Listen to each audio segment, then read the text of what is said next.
Hello, everyone. Thank you for joining us, and welcome to Google Cloud Innovators events on Inner Loop Container Developer Productivity with Google Cloud.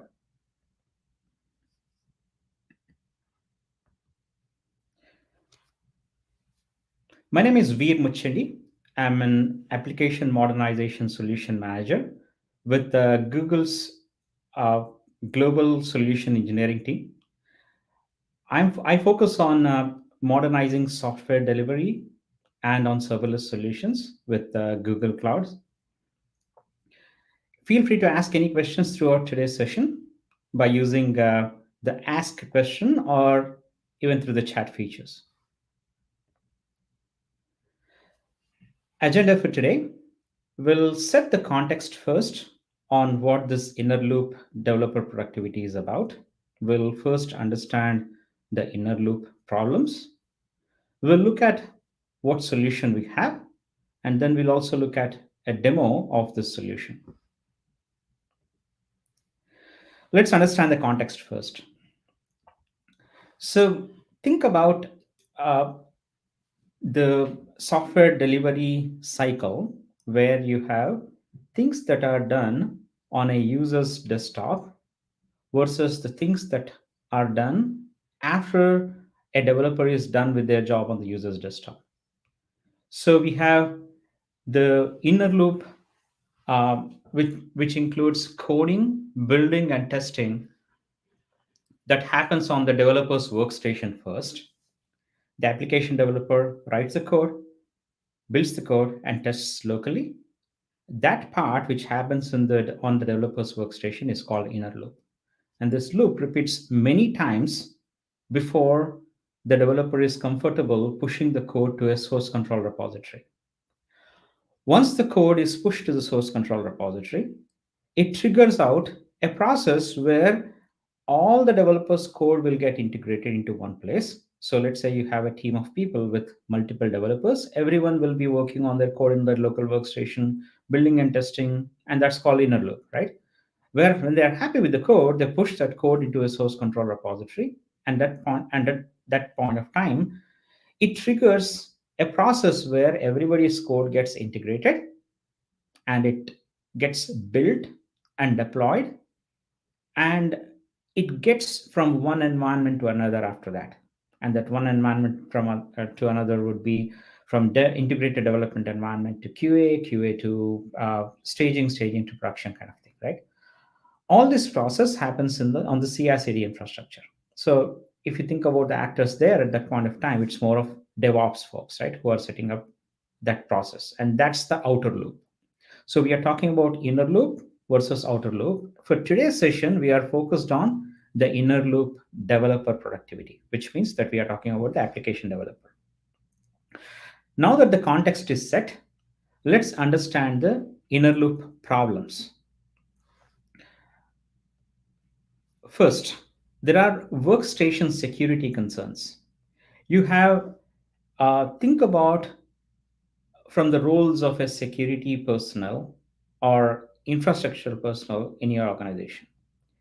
The security personnel are concerned about source code on the user's workstation being an exfiltration risk. If your workstation gets lost, then the code goes along with it, and there is a chance that you lose some IP of the organization. So they don't like that. Downloading test data to your local workstation is a security risk for the enterprises. Uh, Security teams generally try to restrict access to and provide limited access to development machines because they can guarantee their security. Infrastructure administrators, on the other hand, who are provisioning or making the infrastructure available for developers to use, they are concerned about the shipping delays, especially when you're thinking about onboarding developers who are sitting remotely and offshore, which has increased quite a bit of late, right? The remote developers, almost every organization has remote developers of late after the COVID situation. So there are significant amount of delays in shipping and getting the workstations ready for the developers. They wish that everything would be based on VDI or cloud IDEs. This is what enterprises that we work with have expressed as the concerns. Now let's look at the remote developer's pains. The remote developer thinks that VDI is too slow and painful, and specifically offshore developers think that they are not allowed to download the code, which slows them down significantly. Builds take too long on those workstations, and they wish that the workstation itself be on cloud so that they can access it from anywhere they want. Right? These are some of the concerns we heard from remote developers. Now, let's think about a little bit more in terms of the entire inner loop. When you look at how the application developer does the inner loop, in many organizations, there are two different scenarios. Many organizations are not using containers as the developers are building applications on their workstation. So for example, they use their favorite IDE on their workstation. They write the code, let's say Java code, compile and build the binary. Let's say use Maven build to create a jar file. They deploy the jar file and test it locally, and that deployment happens onto, let's say, Tomcat, and they test that jar file or a war file locally. And this cycle of changing the code, building and deploying it locally, and testing on the local runtime happens multiple times. And after that, when they are happy with the code, they push the source code into the source control repository. And that's where it gets to the outer loop, and that's when the containers get built. So in a container-based development environment, while the application developers are building the code for containers, they may not be actually using containers. This is one scenario. I'm not saying every developer is like that, but there are some enterprises where containers are not being used in the inner loop. Containers are only created in the outer loop because they are not used to it. So development doesn't match production because you could be using Kubernetes in production, but development doesn't use Kubernetes. Another scenario is where containers are being used in the inner loop, but this process is very slow. So let's think about why it is slow, right? You still have to write code, compile, and create a binary, the same exact techniques that we used before. But then you have an additional step to containerize that. That means you are now worried about Docker file. Maybe the Docker file responsibility is still is with the same developer, or it could be coming from somewhere else. So you are creating a container by running a Docker build on your local machine, and you are using Docker on your local machine to do that, right? Then you take that container, deploy it locally, test it, and debug that code if it is possible, right? Debugging with containers is a challenge. Maybe you use the local IDE-based debugging. So you are actually switching between IDE and the CLI environment. And think about all the things that you have to learn in this process. There are n number of tools to learn. Uh, the developers that are going through this process are not only doing application development using their favorite language, they are also learning the CLIs for Docker, CLIs for the tooling that is involved in this entire thing, and they are switching between the IDE and the local workstation. Now, this entire process, for every change you make, in order to compile and test that, it takes several minutes. And we have observed that in many organizations. Now, this is too slow. So, and the other thing is the IDE. Since you are switching between the IDE and the CLI, the integration with IDE is a challenge, and this is what we heard. In addition to that, although you are using containers in this kind of an approach on the developer's workstation, the local environment still doesn't match production, where you are using, let's say, Kubernetes in production, right? So this is another challenge that we are trying to solve. What are the additional container developer challenges? How to debug issues with containers? This part of debugging with code inside containers is not clear for most of the developers. How do you test integration with other microservices? Generally, containerized applications that are being built off late are built as microservices, right? And typically, the microservices are pretty small and they always work in coordination with other microservices. So when you're thinking about a bunch of microservices working together, how do I test those integrations? I have a small workstation. How do I bring up the entire suite and test it together? That's a challenge. How do we Who is responsible for the Docker files and different layers in Docker files? So think about pre-container environments where the developer was only responsible for the code that they write, but now the Docker files contain not just their own code that is converted into a binary. It also contains a bunch of other things that are developers are typically not responsible for, right? So these questions generally come up on who is responsible for different layers in Docker files. In addition, testing with other services as well, not just microservices, but other services as well, is a big challenge. So let's think about the solution now. The solution involves a couple of things, and I'll walk you through those step by step. We want to speed up the container developer inner loop by reducing the number of steps that we discussed in the previous approach. So you are using containers in the inner loop, and there are a specific number of steps there, right? So where you write your code, compile, then containerize, and then deploy and test. We want to reduce that to directly containerize the code. After you write the code, you don't have to worry about how to containerize. That will be taken care of. Compiling and containerizing will happen together, and uh, you deploy and test those containers together. So we will reduce the number of steps, as well as we want to reduce the amount of time taken in the inner loop, right? That's the first thing. Let's think about what is involved as features in this changed inner loop cycle with the solution that we are proposing. First, this involves hot reloading of code changes into containers, which means that every time you make a code change, you don't have to rebuild the container from scratch. The changes are directly pumped into a running container. That's the hot reloading of code changes into containers. And that's the thing that actually reduces the cycle time from minutes to seconds. IDE integration with container runtime. You don't have to get out of your IDE to build or deploy a container. You can stay within the IDE. You are just writing the code and you are testing the code immediately, just like how you would have done in a pre-container environment. Debugging code from IDE.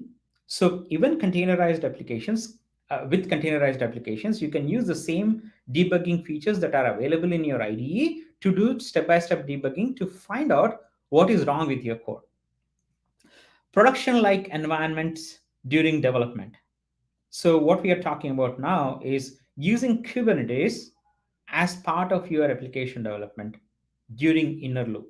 So Kubernetes is not just for the higher environments like QA, staging, and production. You can also provide Kubernetes as a runtime environment for each individual developer during their inner loop. So instead of running your applications for testing locally on the developer's workstation, you can run it directly on Kubernetes itself. Next, integration with other services. So think about integration with a bunch of other microservices, which is very difficult to deploy on your local workstation, right? Whereas when you are using Kubernetes, you can actually integrate with other microservices as well as with other cloud services too. So these are all the features that make up this solution that we are going to look at.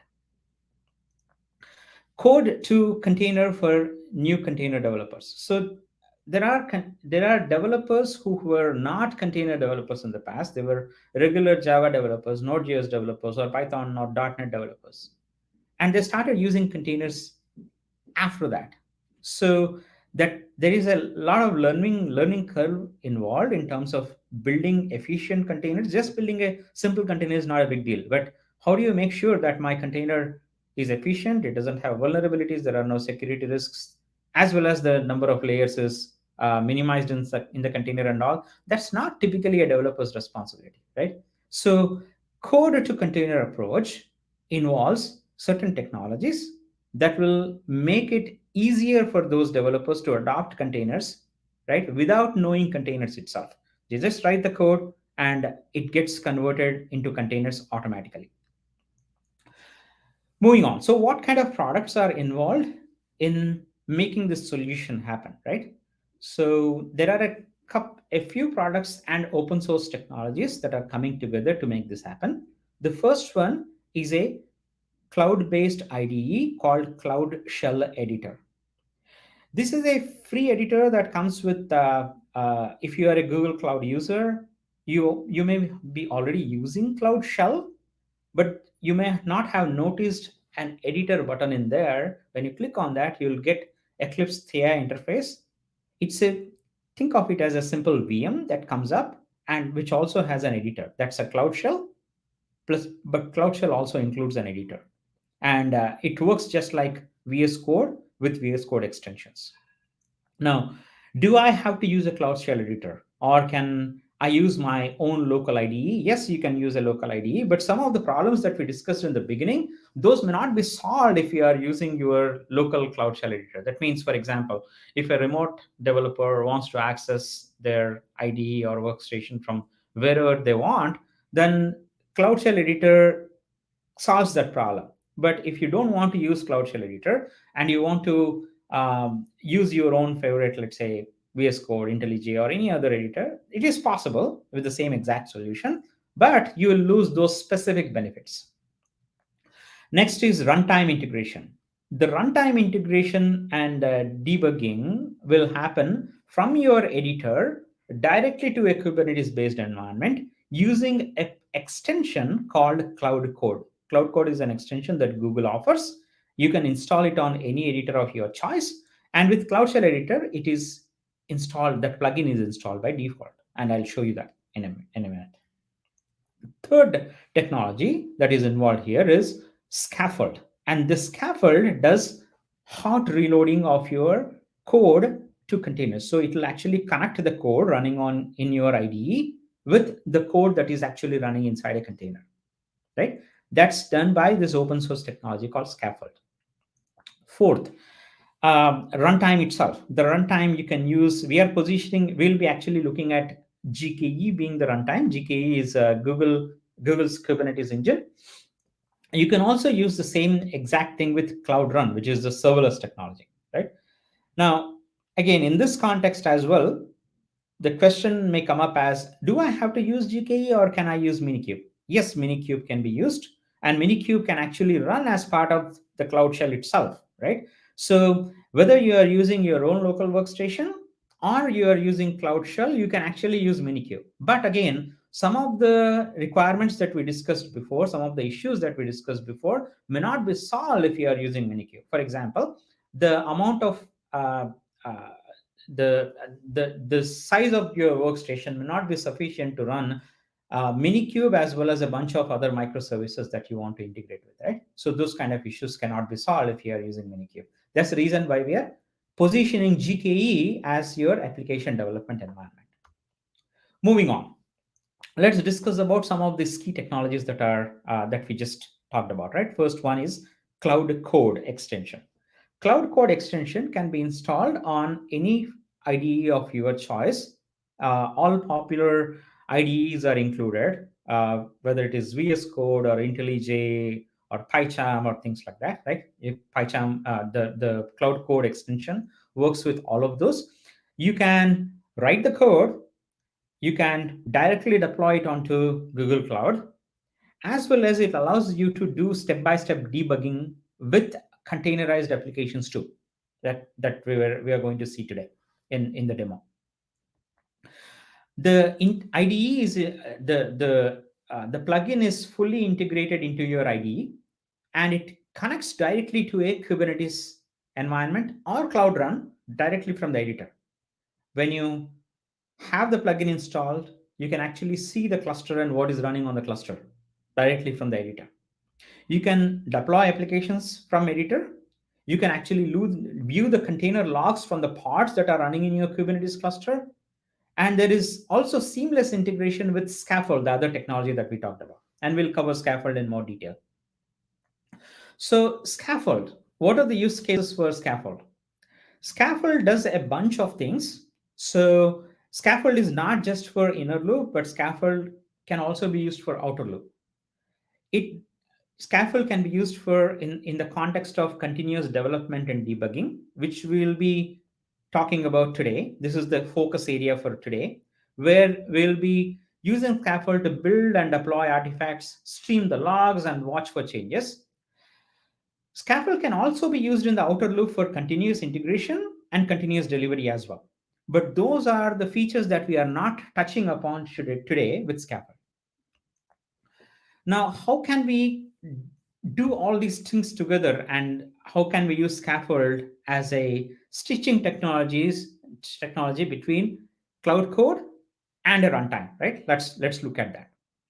So, as a developer, you would use your developer workstation, whether it is a Cloud Shell editor or your local workstation. It doesn't really matter, right? And with the cloud code extension added to it, plugin added to it, right? And you write your code. And when you try to first time deploy the application, it will actually build a container for the first time. And you can do the unit testing that is included in your code and deploy that container as a running container in your favorite runtime, let's say GKE, right? So first time it actually builds a container and deploys. So the first time it will be slower because it takes those couple of minutes to build the container or few minutes to build the container. But once the container is built and deployed and the pod is running, it starts streaming the pod logs or the container logs from the container directly back into your IDE. So that is what Scaffold will enable you to do. Then after that, you can use file sync, and it's configured by default. You can use file sync to watch the changes that are happening on your developer workstation, and it streams and any changes that you make from then on to your code on the local workstation will be streamed directly into a running container. So we are using Kubernetes as your developer workstation or as your developer development environment, where you are going to deploy the code for local testing for each individual developer, and you are using developer workstation where you are actually making the code changes. Scaffold will actually stitch them together and pushes your code changes directly into that running container on Kubernetes. Next, let's look at uh, using GKE as your developer's application developer runtime. So here we are talking about each developer, right, getting their own namespace on a shared GKE cluster. Now you can do it different ways. If you want to have a separate GKE cluster for each developer, you can do it with GKE Autopilot. You are only paying for the actual usage, right, at a pod level. So you can have an individual cluster for a developer if you want, or you can actually create a shared cluster for an entire team, and each developer would get a namespace where they are allowed to have their own quotas in terms of how many pods they can run, what should be the size of those pods, and things like that. And now the developer uses their own individual workstation, which is, let's say in our example, the Cloud Shell editor, connects to those pods using Scaffold and deploys their application into that particular namespace as a pod that is running in each namespace. Now, from these pods that are running in your developer's namespace, they can actually connect to other microservices that they can deploy for testing, or they can also connect to cloud services, such as, let's say, you're writing an application that actually talks to a database, you can spin up a database on Google Cloud, and that database could be AlloyDB, Cloud SQL, or anything like that, and then you can connect it directly. Not just that, other cloud services such as a container registry or maybe even pops out, for example, in case you are building an application that uses message-oriented middleware, right? All those features that are, all those good technologies that are available on Google Cloud are at your disposition right when you are doing application development. In the past, you would, without this solution, if you are doing everything on your local machine, you have to wait until you do integration testing to test against those things, right? Right. So we are actually shifting the integration to left to develop to application development during inner loop. So you can actually do integration testing in the inner loop itself. What if you use Minikube instead of GKE, right? Yes, you can use it. Every developer has their own Minikube and they can spin up pods and run there. But again, in this particular case, connecting to those cloud services will be a challenge because you need to figure out, you'll need public IPs, right? To connect those to, let's say you want to talk to a database that is running on cloud. Now your database needs to expose a public IP and then you need to figure out whether your organization allows you to do that or not.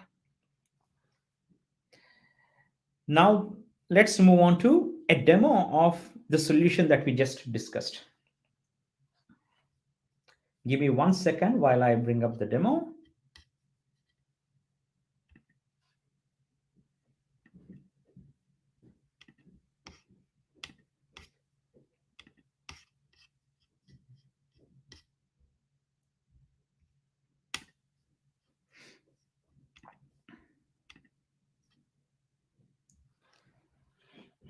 All right.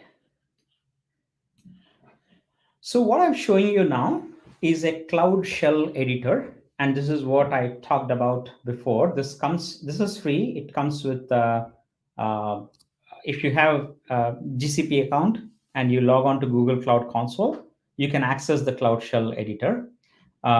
You see, when you open the Cloud Shell, you'll actually see this button here, which is like a pencil symbol, right? When you click on that, the Cloud Shell editor opens up. Now, in the Cloud Shell editor, I'm actually not already, in the interest of time, I actually connected this Cloud Shell editor to a running Kubernetes cluster. I have what you are seeing here, with the cloud code icons here are the ones that are installed when you install the Cloud Code plugin. So one of the Cloud Code plugins is looking at your Kubernetes clusters. So you can see that I already connected to a Kubernetes cluster. It is pretty easy. You can click on this plus sign, follow the instructions, and connect to an existing GKE cluster if you want, or you can add a new cluster too. Right now, that I have connectivity with Kubernetes cluster, let me start the demo with a sample application. I'm going to use a Spring Boot application. I did some pre-work in advance because we have very little time for this demo today. What I did is I downloaded the Hello World, simple Hello World Spring Boot codes from spring.io, and I made a couple of configuration changes, which I'm going to show what those are. So let me clone the code, and let's go back,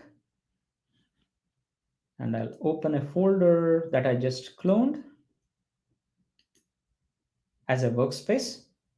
Now, just like Visual Studio Code, this is Thea interface, right? And it looks just like Visual Studio Code. So the cloned code folder, I opened that as a workspace now.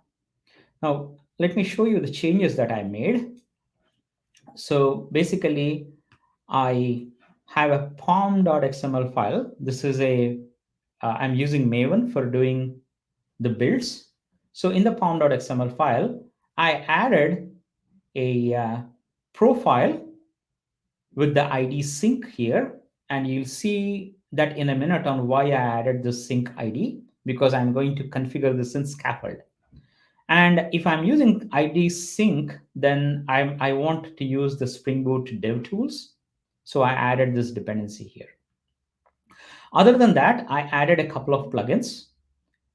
So I added a Jib Maven plugin. We are going to use Jib to do the code to container. So Jib is a technology that it's an open source technology supported by Google. The developer who is building using Jib doesn't have to understand containers. Jib will automatically create the container for you. You just write the code. There is no Docker file here. As you can see on the left side in the Explorer view, there is no Docker file here. Jib will automatically convert your source code.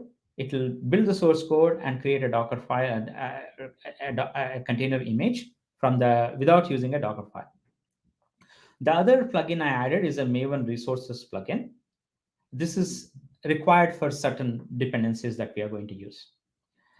So those are the couple of changes I made in the pom.xml file. Other than that, I created this scaffold.yaml file. Remember, the scaffold is the glue between your IDE and the running Kubernetes, your application running on Kubernetes.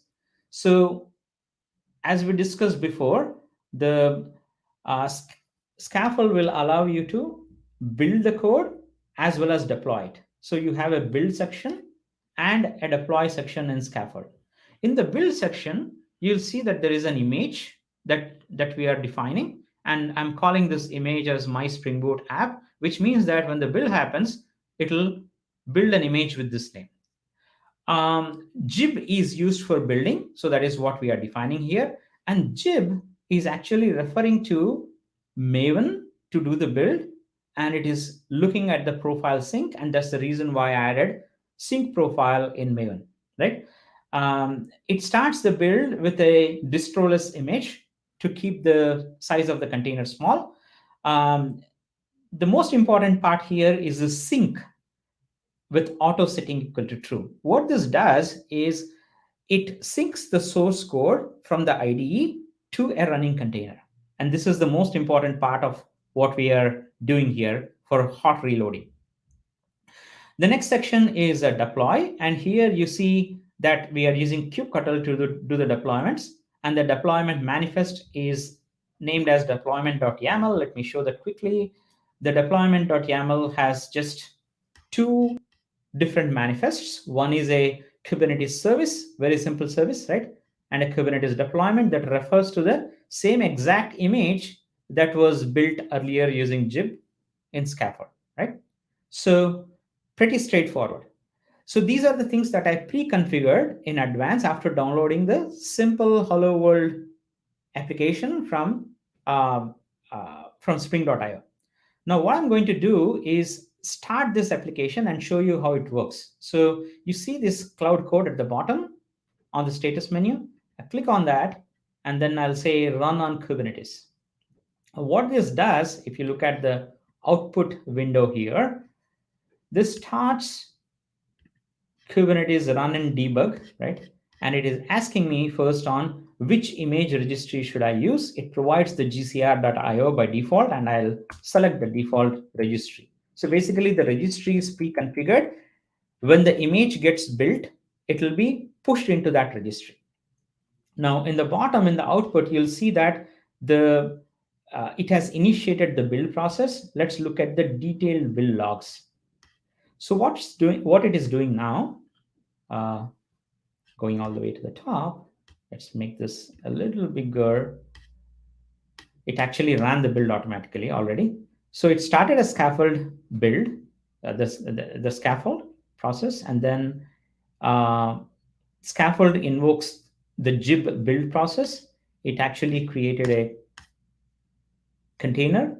It pushed that container into gcr.io. And after that, it goes ahead and runs that kubectl deploy, creates the service that was in the manifest, and deploys the application as well.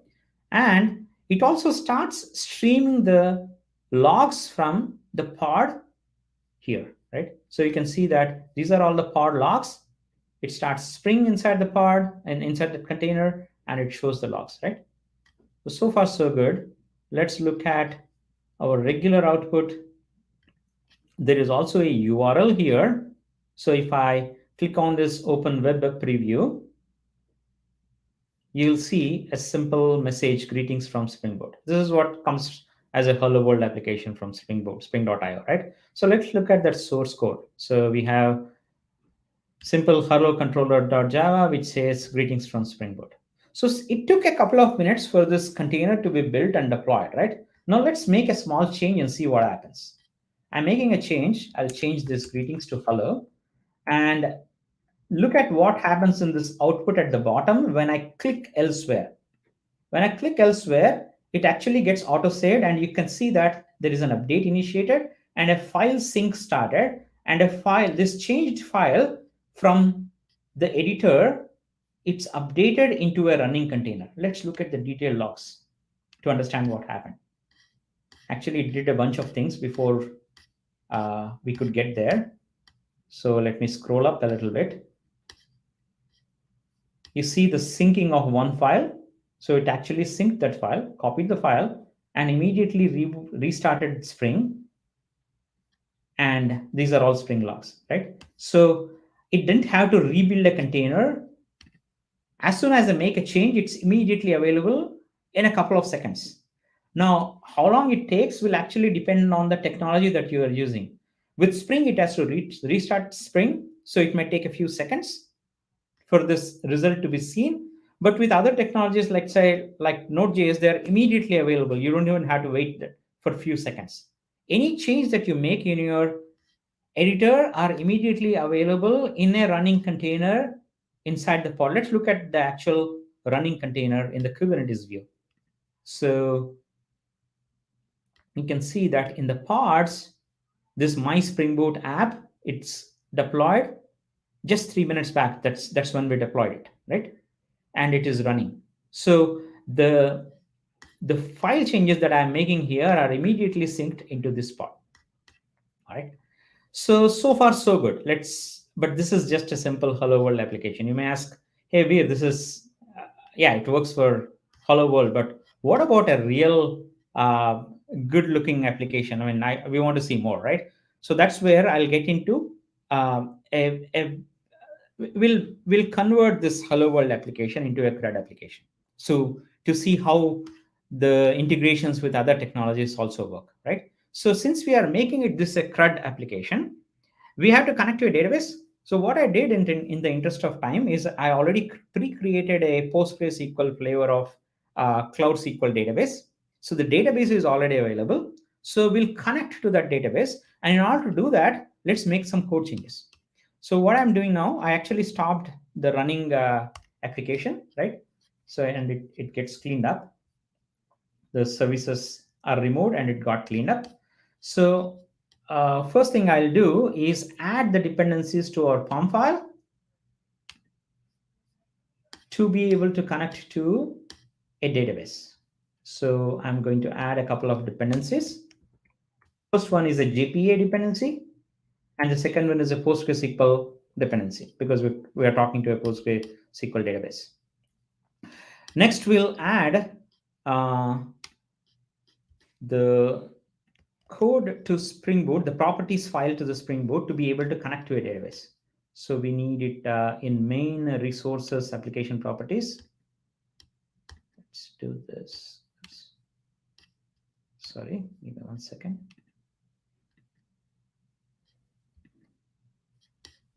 New folder.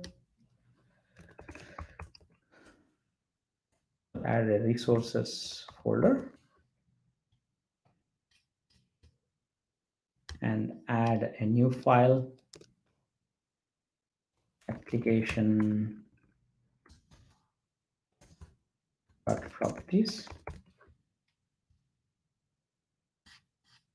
and I'll add the database connectivity information. Now, this database connectivity is actually referring to some environment variables here. Where do these environment variables come from? How do we pass these values, right? Think about it. We go back to Kubernetes, right? So in our Kubernetes deployment, we want to pass the environment variables here. So let me pull up the environment variables to connect to that existing database. So give me 1 second while I'll grab the data.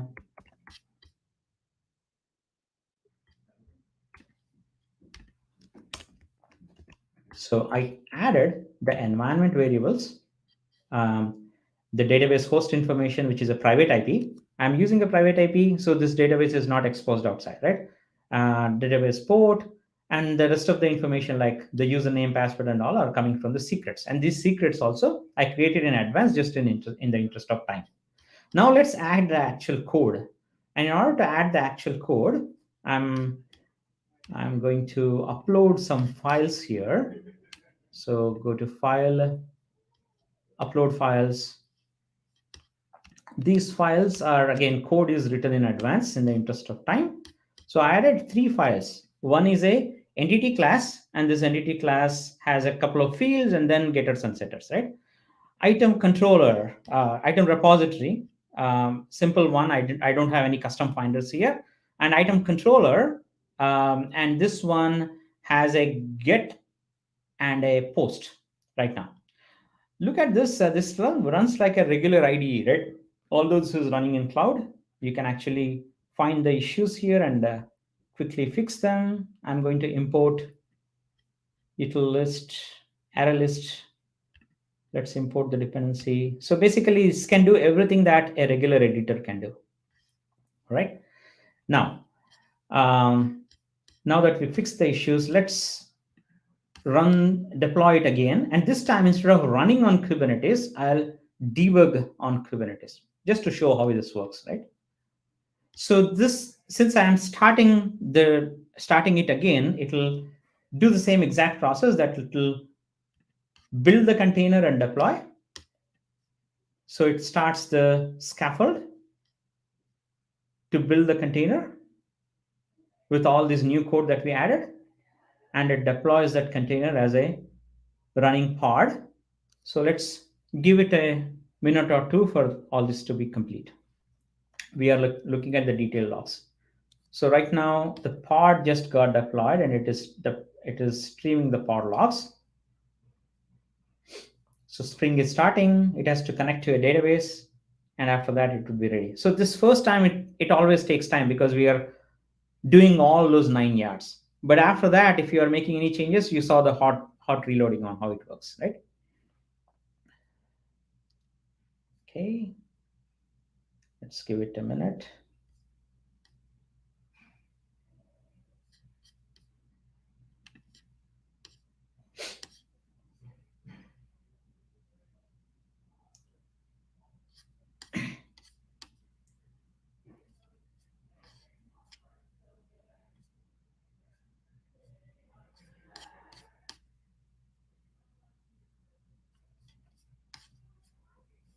Still trying to connect to the, let's go to the regular output. Okay, let's see if the app is running. So this time you'll see that this is deployed as a debuggable container because I started in debug mode. So let's open this application in web preview mode. It says hello from Spring Boot. So the app is now deployed and running. Let's look at adding some items, because we added a item entity, right? And it should connect to the database. Let's add a few items by running some post commands. So we saw that there is get and post code, right? So I'll add URL. I'll point an environment variable called URL to localhost 8080, and I'll run a couple of posts using curl to add some data.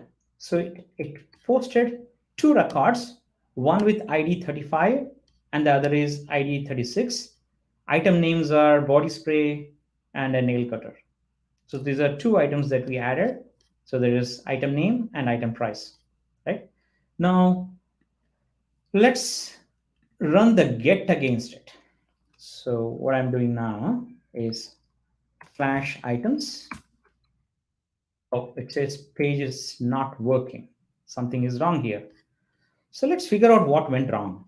So our post worked and we were able to post 2 items and it generated the ID, but the get seems to have some issues. So let's look at the controller, because this is where the get is defined. The get mapping is defined inside the controller. Now, in order to figure out what the issues are, I'll put a breakpoint here right inside the get method, right? And this is the first line here is creating a list called items. The second line here is actually going against, it's making a JPA call to find all the items. So it should find 2 items there, right? So the item size should be 2, and then it should return that as a response. The 2 items should be returned as a response. That's what the logic here is. Let's see why it is failing.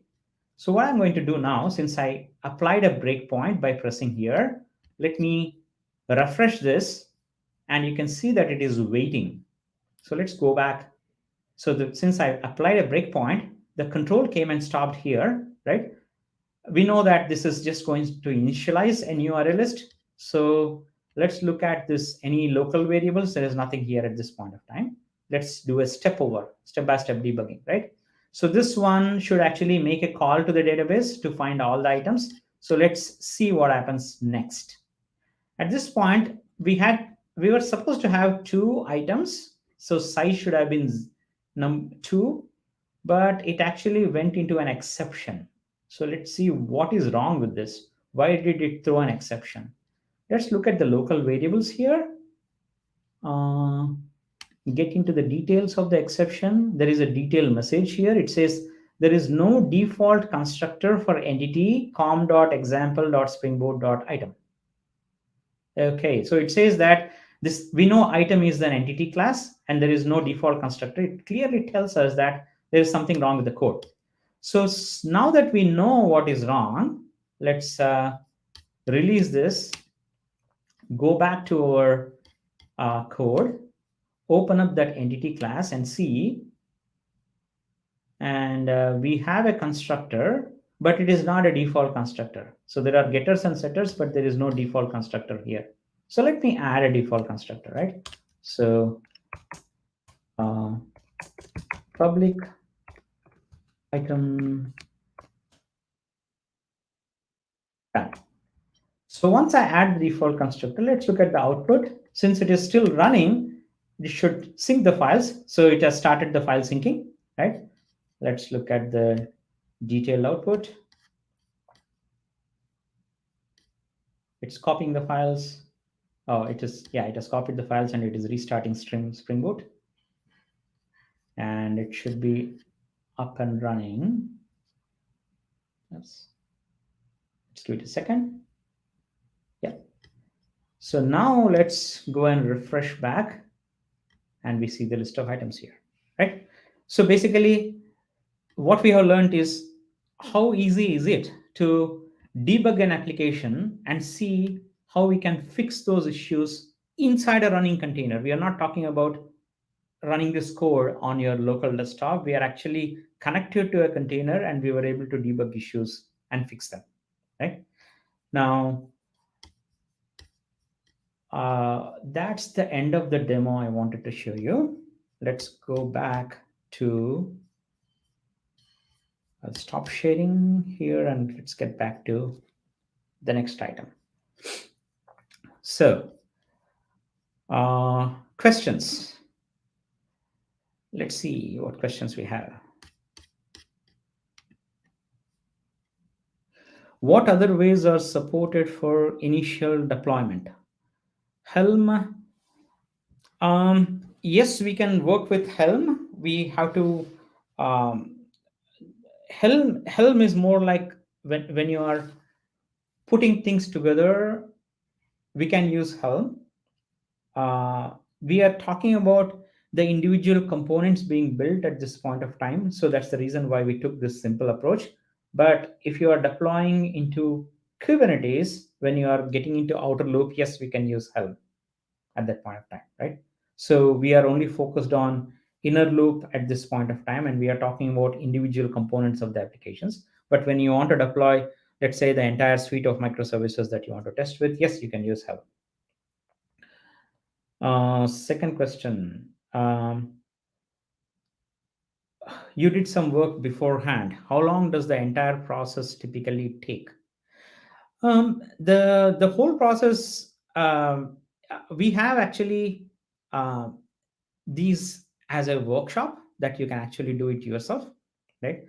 The initial setup would take about 15 more minutes. I wanted to cut and save some time on those 15 minutes to actually. So if I had to uh, download the code from spring.io and then do all this setup, it will take some 10-15 more minutes. But since I didn't have that time today, I had to cut short by doing the setup myself in advance. Good question, but it won't take much longer. Yeah. You just need to know how to set up that hot reloading thing, right? Where sync setup in Skaffold to be true and all that. But if you, we do have a workshop that we offer where you get a chance to do all that setup yourself if you are interested in, and we can teach you how to do that. It is a hands-on labs, and that's where you learn that, hey, within about 45 minutes to 1 hour, you can all do the entire thing uh, end to end all by yourself. Okay, next question. How does the workshop cost? No, it is a free workshop. I'm going to share some details on how you can approach us for that workshop. It doesn't cost. Any other questions? Is Scaffold a supported project by Google? Scaffold is an open source. It's backed by Google. Google has a team that works on Scaffold, but it is not a supported product, if that's what you're asking. It's a project. Um, all right. Anything else? Any other questions? Okay. So I believe we are good with the questions. Let's move on to next steps. All right, next steps. So as I was saying, if you want to try this all yourself and build from scratch, then we offer a hands-on container developer workshop where you will learn the exact same things that I did, but in more detail by setting it all up by yourself. It is available in multiple languages. We understand that some of you, all of you may not be using Java, right? So we have it in Java, Python, and Node.js. In addition, we also have some hands-on labs that get into details about each technology. If you want to learn scaffold in detail, if you want to learn about artifact registry in detail, cloud code in detail, those are, I mean, in addition to this one quick start that goes to end to end, we also get deep dive into individual areas too as part of that workshop. If you are interested in that, learning more and get hands-on and use these technologies to set up your inner loop using this approach, contact us. Look at that contact email, cdw-request@google.com, and we can arrange you that workshop. It's free, as I said before. With that being said, thank you. Thanks for attending. If you want to learn more about Google Cloud Innovators events, visit this website, cloudonair.withgoogle.com/cloud innovators, cloud_innovators. Make a note of this. Thanks a lot.